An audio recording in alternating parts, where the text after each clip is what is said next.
শিল্পপতি বড় মানুষের জন্য, বিত্তবান মানুষের জন্য যদি আপনি স্বর্ণের হিসাব করেন, তাহলে তাহার উপরে লক্ষ লক্ষ টাকা জাকাত এসে যায়। আপনারা মতো মধ্যবিত্ত পরিবারের মানুষগুলোর উপরে যদি স্বর্ণ মুদ্রা হিসাবে হিসাব করা হয়ে থাকে তাতে না।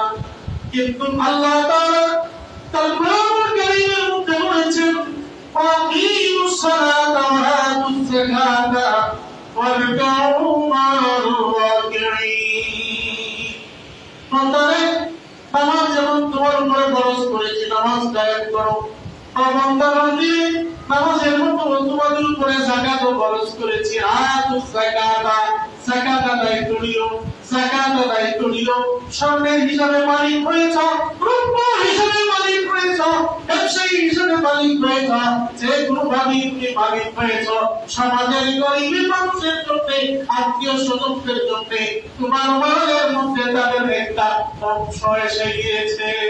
এটা তো কি আপনার মালের মধ্যে কার অংশ ঢুকছে?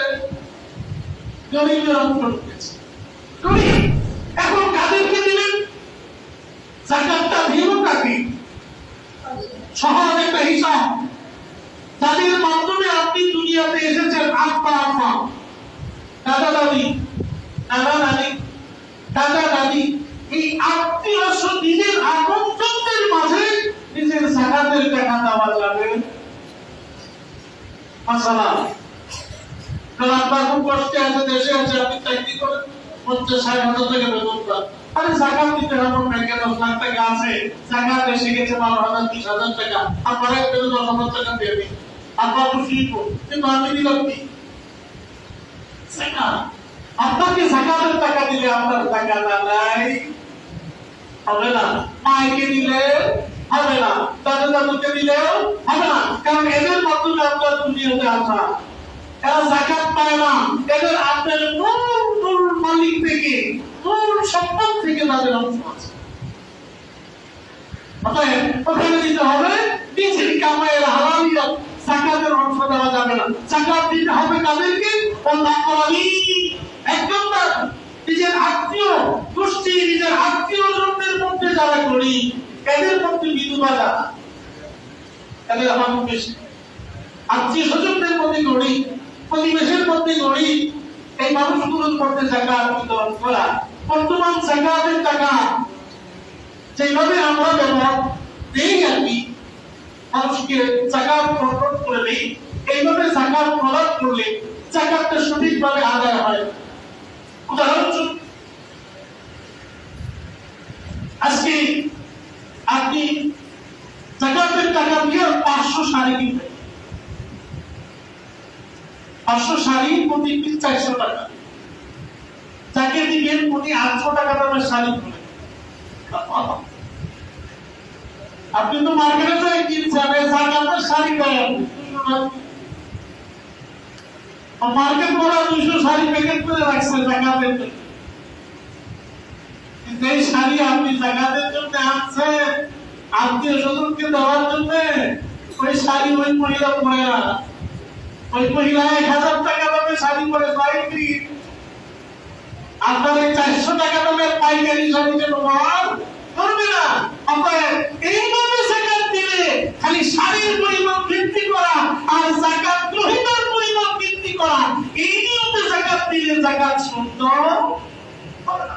যে মানের পোশাক পরে একটা মানুষকে আপনি লঙ্গি দিবেন, এই লোকটা আমানত সামগ্রী ব্যবহার করে 400-600 টাকা দামের লঙ্গি, আর 3 টাকা দামের লিটারটা লঙ্গি দেয়, সে ব্যবহার করবে না। সে সাদা লঙ্গি ব্যবহার করে, কালার দিলে করবে না, তার চাহিদা যেমন এমন কিনতে হবে, তার নাম যাকাত আদায় করতে হবে। চাল দিবেন, মোটা চাল, রেশনের চাল কিনে কম দামে দিয়ে দিবেন, হবে না। ওই পরিবারের যেই মানের চাল খায়, ওই মানের চাল কিনে দিবেন, যাকাত আদায় করবেন। আপনারা কি বুঝতে পারলাম?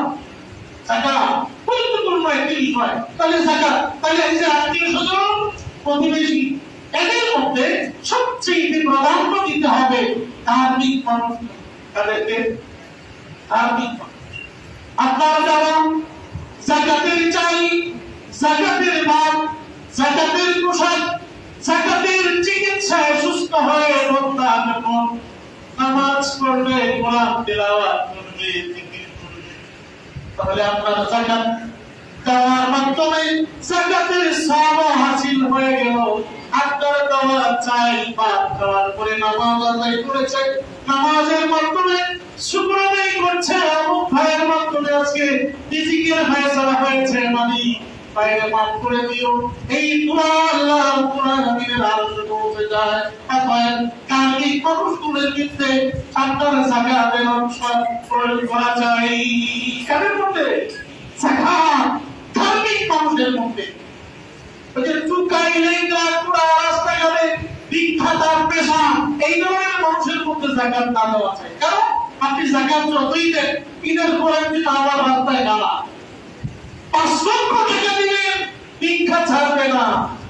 পেশা যদি করি, পেশা যদি ঠিক করতে যাকাতের টাকা না দেওয়া, কারণ আপনি যতই দেন ভিক্ষা ছাড়বে না। আপনারা বুঝতে পারলেন?